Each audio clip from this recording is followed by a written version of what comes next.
iyong pinanday. Para lang, Esti Guzman, aral mo'y aming taglay. Salamat po, kami nagpupugay.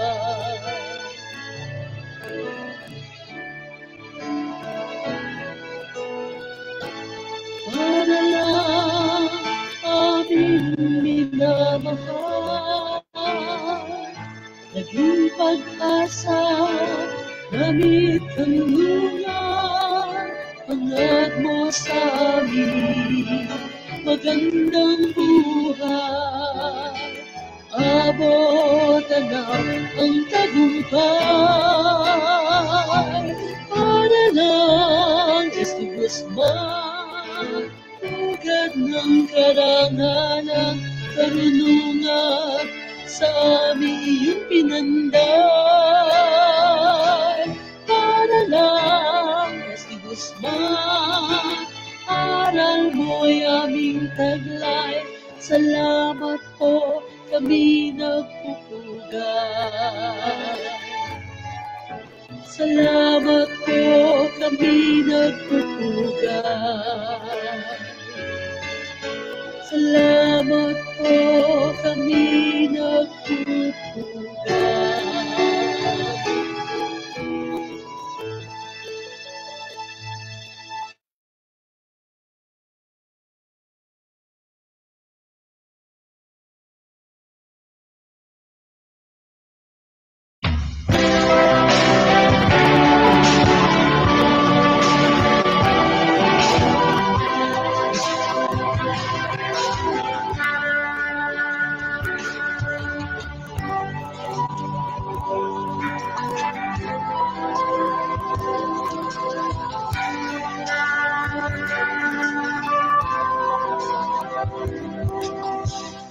Bayang payapa ay daan sa kaunlaran. Malinis na paligid, pagkalang kabutihan. Ang kagaisan, ang pagtutulungan. Mamamayan, nagmamahal sa bayan.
Bayang mayabang ay daan sa kaunlaran. Malinis na paligid, pagkalang kabutihan. Ang kakaisan, ang pagtutulungan. Mamamayan, nagmamahal sa bayan.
Ngayon po'y narito si Carl Nathan Palmos upang pangunahan ang pagbigkas ng 10 batayan ng disiplina at si Ernest Anthony Sison para sa pagbigkas ng Batang Valenzuela. Kung batayan ng disiplina sa Valenzuela, makabayan, makakalikasan, may positibong pananaw, kapagkakatiwalaan, maagap, malinis na ayos, malikhain, makadiyos, matapat at may dangal, matulungin.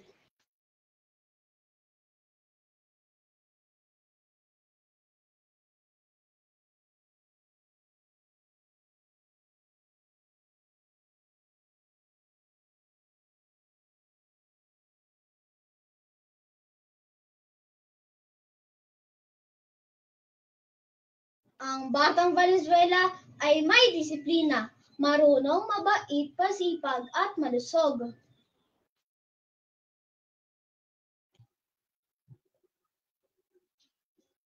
Muli, atin pong sabayan ang pag-awit ng himno ng rehiyon, ang ating NCR.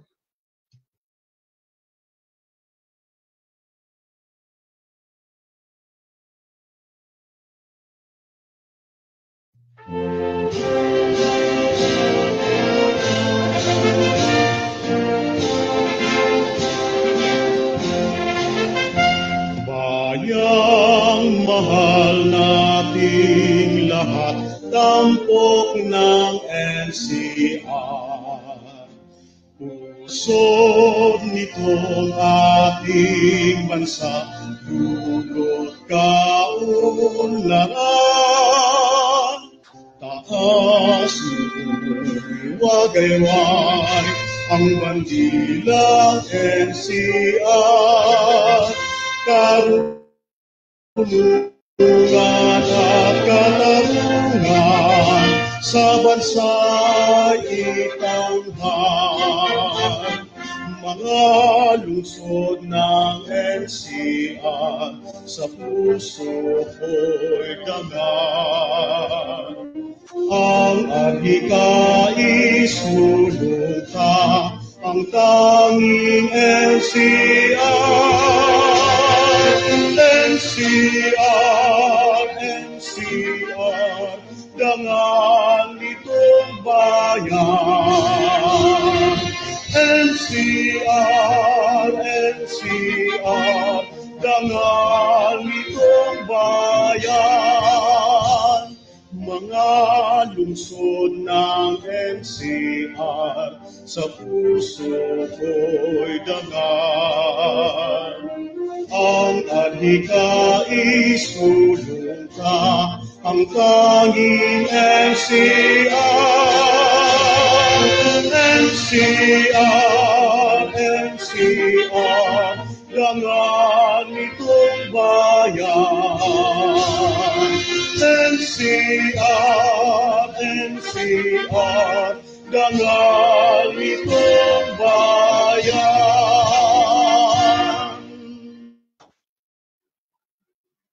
Ayan, hindi po matatawaran.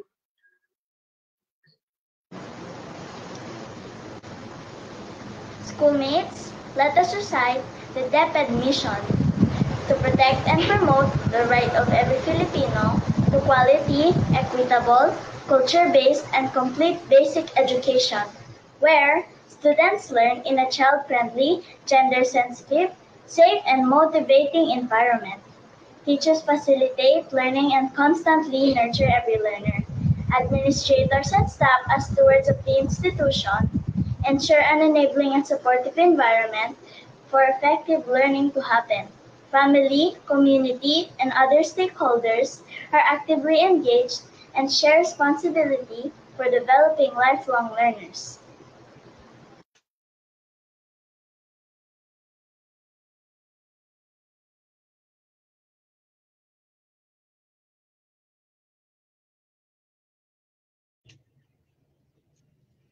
Schoolmates, let us recite the DepEd vision. We dream of Filipinos who passionately love their country and whose competences and values enable them to realize their full potential and contribute meaningfully to building the nation. As a learner-centered public institution, the Department of Education continuously improves itself to better serve its stakeholders. Ang mga bata pong natunghayan natin kanina para sa ng mga bumigkas ng mission and vision of the Department of Education ay sina Queen Micaela Yap at Daryl Liam Toyokan. Ngayon naman po ay sabay-sabay tayong gumalaw-galaw at atin pong sabayan si Sean Hadriel Agustin.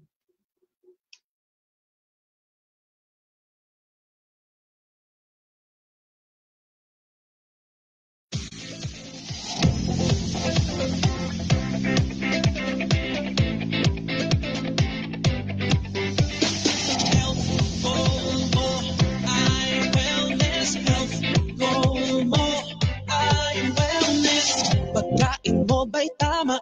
Ito ba ay may sustansya? Health goal mo ay wellness.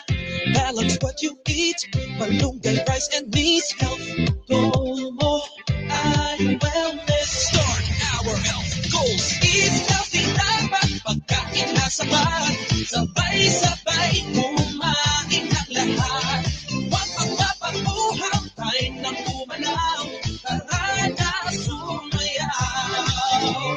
Leo, Leo, hashtag health goals. Health goal mo ay wellness. Health goal mo ay wellness. Health goal mo ay wellness. Health goal mo ay wellness.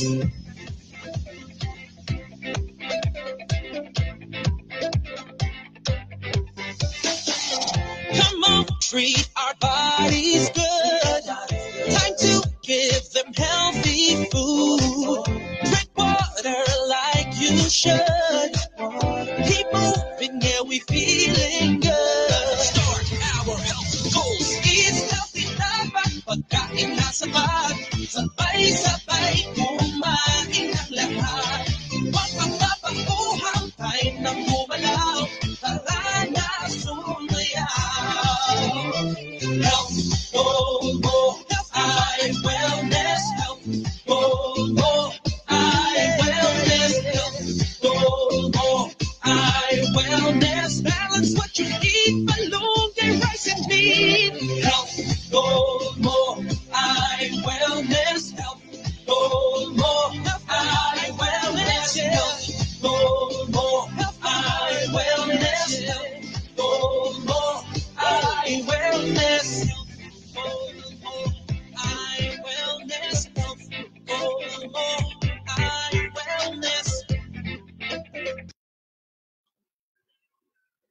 Maraming salamat po sa mga batang nakiisa sa atin ngayong araw mula po sa Grade 4 Uranians. Yan, this time, let us welcome our master teacher, Mr. Aniceto Balungkas. Maraming salamat, Ma'am Pat. Okay. Magandang umaga sa JES community. Naway ligtas po ang bawat isa sa atin. So, ngayong linggo ay atin natahak na natin ang week 6 para sa unang markahan. Okay? So alam ko na ang bawat mag-aral ng Santiago E. de Guzman ay excited na at handang-handa na matuto ng mga panibagong kaalaman sa mga darating na linggo. At of course, ang ating mga kaguruan ay handang-handa na rin para sa kanilang mga inihanda para sa kanilang mga mag-aaral. Okay? So, on these trying times, we should only practice PhD. Ano ba yung PhD? Is it Doctor of Philosophy? No. But this time, it stands for, P stands for perseverance. Okay? Then H, hardworking, and D stands for determination. In order for us to be victorious and triumphant on this battle against COVID-19. Okay, so sama-sama na po tayo, kapit kamay, na para mapagtagumpayan natin ang ating hinaharap na mga pagsubok in the field of education. Then at the end of the tunnel, we will see light. Okay? And ang inyong lingkod ay muli din pong nagpapaalala para sa gawain ng ating paaralan sa buong linggong ito. Okay? So ngayon ay Monday, so ang mga kaguruan at mga volunteers at sa tulong na rin ng ating mga PTA, mga HPTA officers ay naghanda na ng mga boxes para sa inyong mga portfolio. Okay? At starting on Tuesday hanggang Friday ay ito na yung mga pag-distribute ng mga learning module or learning packets, workbook, okay, nabigay sa atin ng ating lokal na pamahalaan sa pangunguna ng ating butihing City Mayor, Honorable Rex T. Gatchalian, and of course, ang mga aklat. No? So ngayong simula ng month 2 ay gagamit na kayo ng inyong mga references o mga aklat. So dito ay alam ko na naibahagi na sa atin, no, comprehensive na pagbabahagi ng mga proseso para sa pagdidistribute na ito ni Ginoong Christian nung last time na nagkaroon tayo ng convergence. Okay? So sa mga hindi naman din sa mga hindi makakakuha ng mga learning module na iyon o mga learning materials sa takdang schedule ay nandun naman ang schedule para sa mga hindi nakakuha sa darating na Biyernes. Okay? Binanggit na din niya ni Sir Christian kasi may mga nagtatanong paano daw ang hindi makakakuha sa specific na kataan ng oras. So ang Biyernes ay nilaan para sa mga hindi makakuha doon sa oras na yun. So dito ay kailangan nyo magdala ng, of course, then madami ito, no, workbook, module, and mga references. Magdala kayo lamang ng trolley or bayong o ano mga posibleng inyong paglalagyan. Pwede ba truck? Pwede ang truck. Okay, so, and of course, sa ating mga learners, alam nyo na ang mga dapat yung ilagay sa inyong mga portfolios. No? Ang mga indicated na written output and mga performance tasks na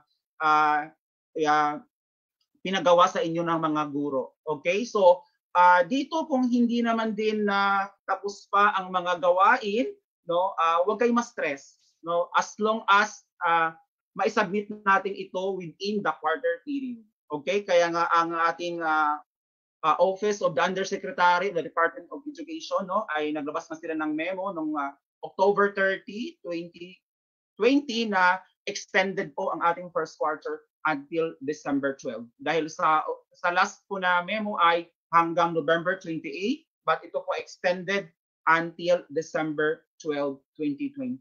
Okay? So lagi lang po nating tandaan, no, yung tatlong salita na binitawan ng ating punong guro. Natatandaan niyo pa po ba 'yon? In ating mga nagdaang convergence, no? Okay, so sa pagkuha ng mga learning module ay ating tandaan na ito ay safe, fast, and simple. Okay, so naway ligtas ang bawat isa din. Of course, ligtas ang bawat isa sa atin, no, sa mga linggong ito, lalo na sa pagkuha ng mga module. Tandaan natin ang mga health protocols na inilagay sa atin ng Department of Health or ng IET. So gayon pa man, isang karangalan sa akin na batiin kayo ngayong umaga sa ngalan ng ating punong guro, Ginoong Jean Francis V. de la Cruz, sa aking 49 na kasamahang mga guro at 15 non-teaching staff ng ating beloved Santiago A. de Guzman. So muli, isang magandang umaga sa ating lahat. Back to you, Ma'am Pat. Yes, maraming salamat po, Sir Nick. At sa lahat po ng nakiisa sa ating pang-umagang gawain, maraming salamat po. Stay safe po tayo. Magandang umaga po sa lahat and happy learning sa Just Community.